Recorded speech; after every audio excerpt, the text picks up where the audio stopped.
on Friday, I'm now in what's described as the zone of honesty. So therefore, I'm going to be.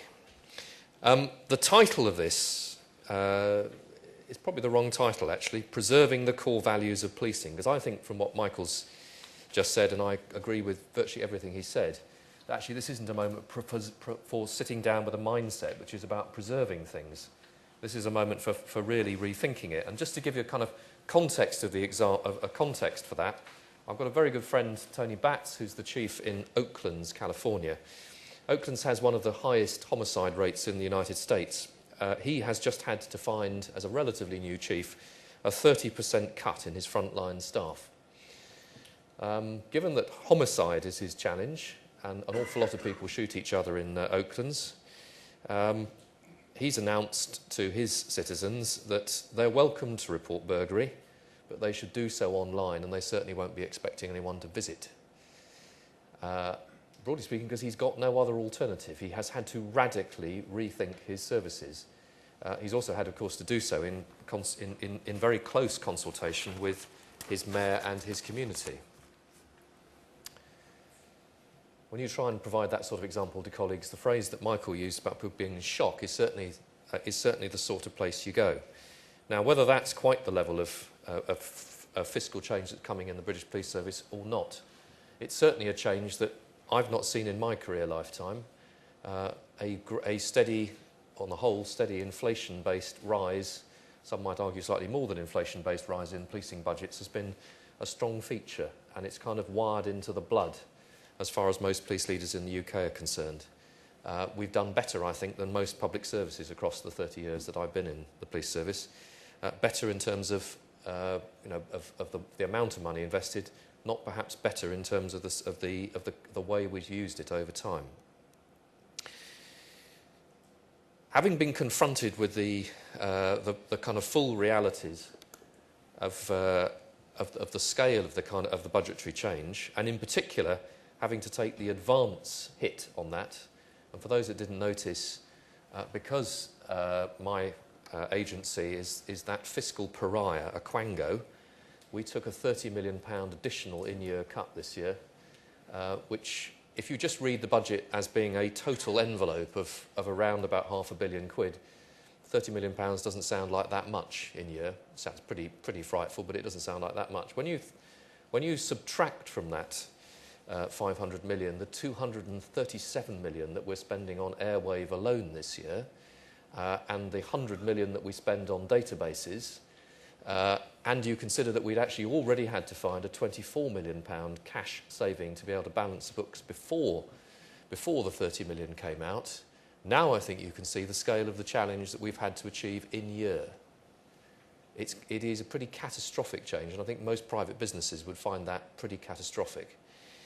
When you consider that in order to do that, we've actually had to do a load of short-term things, the result of which is that we still have to find, my successor will have to find, round about just shy of 20 million to make things recur next year, and if I've guessed the CSR right, probably another 30 million on top of that to make the books balance next year. You can see, basically, if you take the projected line for the services the National Policing Improvement Agency provide, in 3 years' time, we will only be providing the airwave radio, if we were still in existence, the airwave radio system, the Police National Computer, the Police National Database, the DNA database, and nothing else.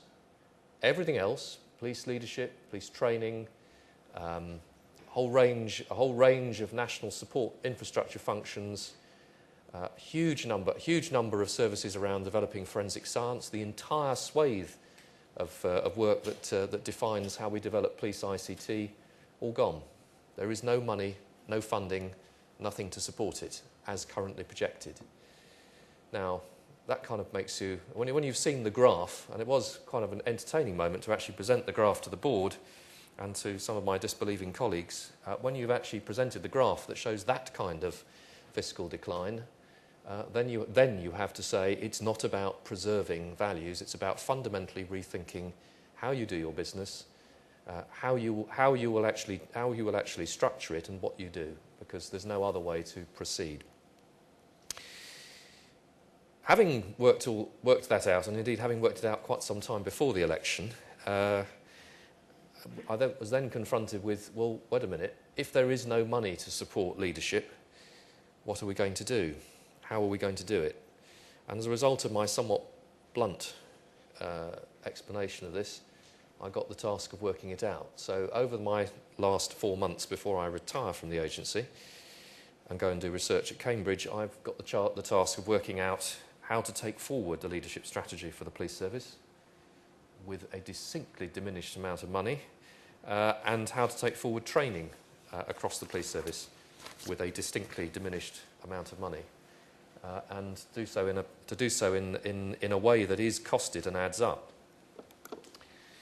There's a context to this, which is policing in the 21st century. And the fundamental shift here is probably best defined by that first phrase there, a shift from managerial to democratic accountability and democratic policing. We have had an attempt to make policing work better by a focus on a kind of mad managerialism. A mad managerialism because it was quite a good idea to use managerial techniques to run your business. It's an increasingly appalling idea to keep holding people to account of it, because the targets get progressively more and more stupid as you move on. And we got to the point where it had gone long beyond that. And people hadn't realised, of a lack of reflection about where we got to, and by the fact that you ought to be able to add up the fact, and under you in this case is government, ought to be able to add up the fact, if you keep ploughing on with the performance indicators and the public still aren't engaged and still don't think you're doing better, you might just possibly have got the metric wrong. The shift to the introduction of elected policing and crime commissioners, which if I've read the consultation document right, and although we're in the consultation period, I think is a given of the document, the way it's been set out, that is probably one of the most dramatic shifts in British policing since the 1964 Police Act and the 1962 Royal Commission. Fundamentally changes relationships in policing, and it fundamentally also changes the relationship between national government and local policing. And indeed, if you read Theresa May's introduction to the consultation document, that's exactly what she says is the intent of the reform. And then you've got structural changes, phasing us out by 2012, establishing a national crime agency, and changing the roles of ACPO. I think the phrase is repositioned, but the reality is it's radical reform, is what the document is implying. Enveloping soccer into the National Crime Agency, and then actually there's quite a big debate about what happens to other functions. And those of us who have been around long enough, one or two people in this audience I'm looking at, and they'll know who they are, been around even longer than I have. It is a process of looking back into the past and thinking about models that might have come from there and why they did or didn't work. We have a current leadership strategy. It's not a bad one. We have a current leadership strategy because actually we got to a low point about the time the agency was created, where the police service had basically had a model of leadership approach imposed upon it and had walked away. And it's probably one of the less well-told tales of driving leadership that at the time when Blunkett was the Home Secretary, basically we had an approach to leadership imposed on us, and one of the benefits of doing this leadership review is that I've been able to go back and reread one or two documents and remind myself just how appalling they were. But getting the best leaders to take on the most demanding challenges must have been one of government's real low points. Fantastic document, based on a survey conducted amongst police leaders, which is almost completely discarded when it comes to the analysis. Every time police leaders say something that was inconveniently contrary to what the Home Secretary and the civil servants actually wanted to have happen, the text actually puts forward a pretty spurious argument in favour of the alternative. So every police leader, when consulted, said that contracts were a problem and they were too short, and they were leading to a loss of experience. The document concluded that those were the wrong arguments, and we should make the contract shorter. The result of which is that in the middle of a crisis where we need experience, nobody stays around long enough to learn from their mistakes. So we have a load of leaders learning and making mistakes, and those who work in the private sector know this very well. The best leaders are often the ones that have made mistakes, learnt from them, and moved to their second or third post. The shortness of police contracts means there is no possibility of doing that. The model that we designed to try and take us forward in that has tried to embed a balance of professional policing skills, executive policing skills and business skills in the process. And incidentally, despite the tenor of some documents coming out, value for money is not the total solution to police leadership. It is a useful adjunct to effective leadership. It is not the sole means of achieving the success in this next period of time. And there's far too much in the content of what's being proposed at the moment which implies that value for money will be a solution. At the moment, we're not talking about value for money, we're talking about managing very, very significant fiscal pressures.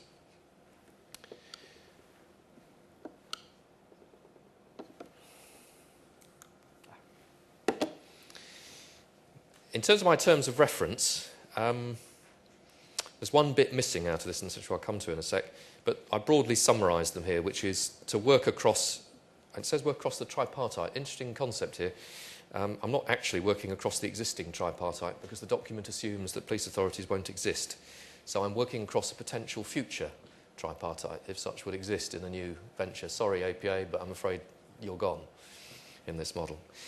So I've got to try and think about a future which would come after the legislation, to think about the type of leadership development that's required. How much of that is national? How much is there a case for national coherence? Where is it important? What things have to be done? Why would you need a cadre of leadership?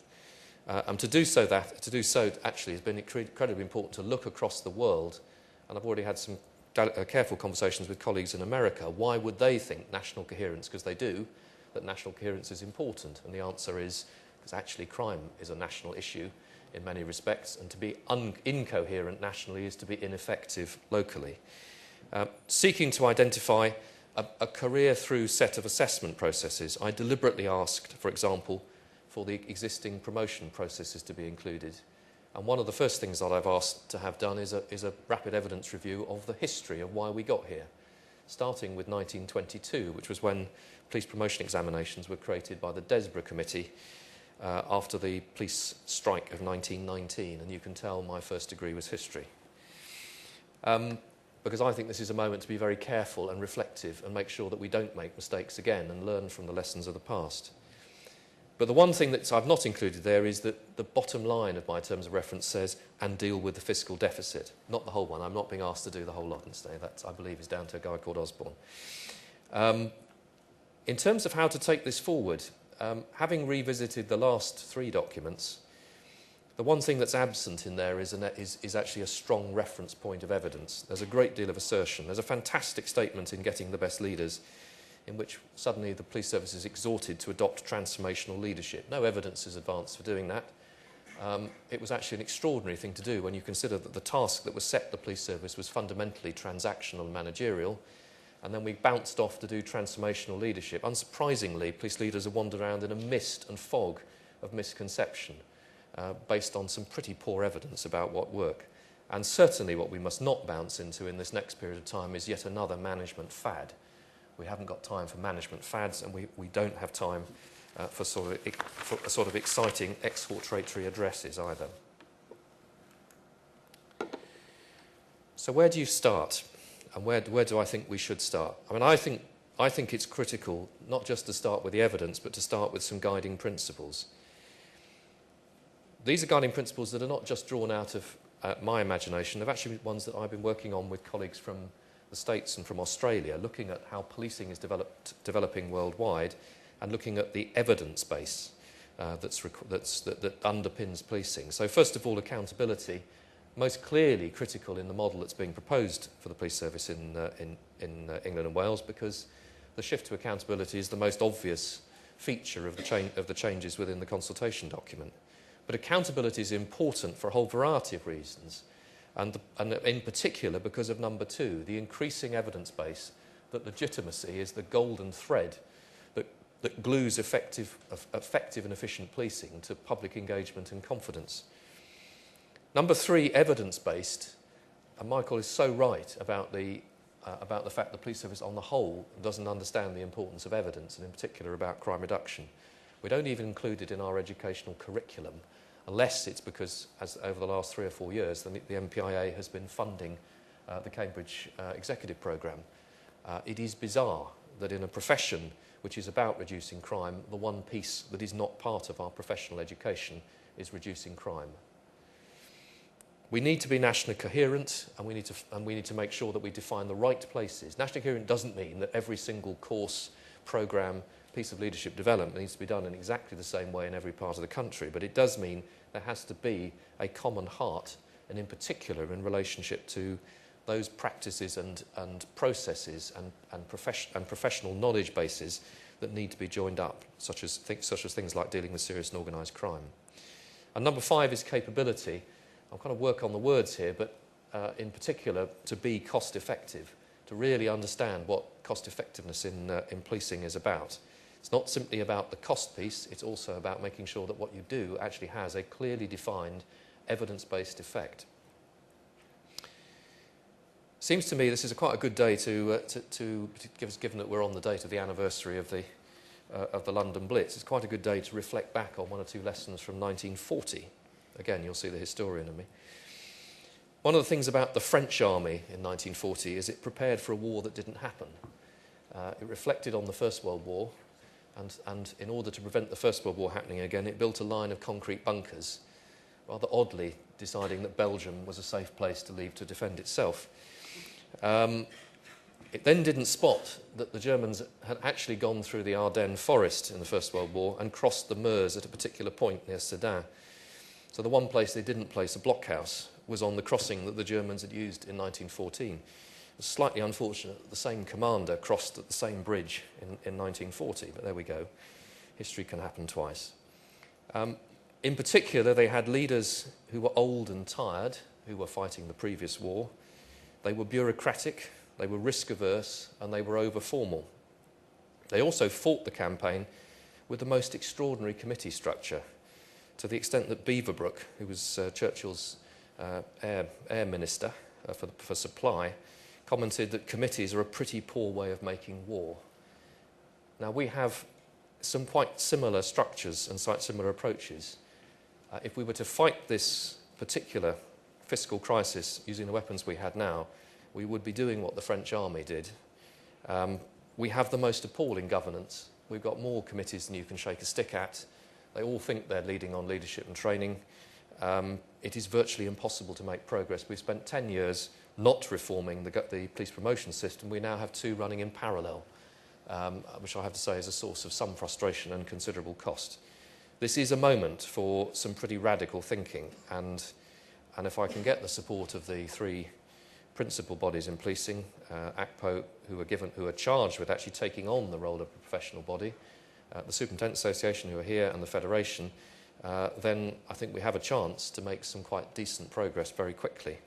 We certainly need to do so, because it's not just that the money's running out, it has run out. And on that basis, we need to do things differently, and we need to lead things differently into what it will be a very different future. Thank you.